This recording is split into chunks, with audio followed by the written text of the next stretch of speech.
धक्काबुक्की करू नका प्लीज, थोडं मागे व्हा. धक्काबुक्की करू नका.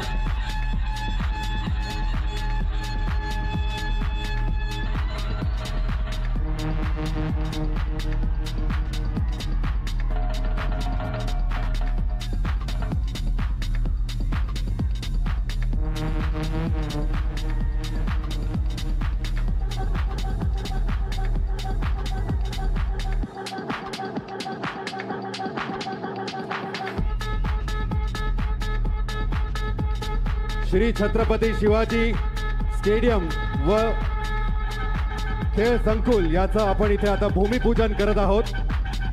तिथून आणलेल्या मातीला कुदळ लावून रोहित शर्मा त्याचं भूमिपूजन करत आहे.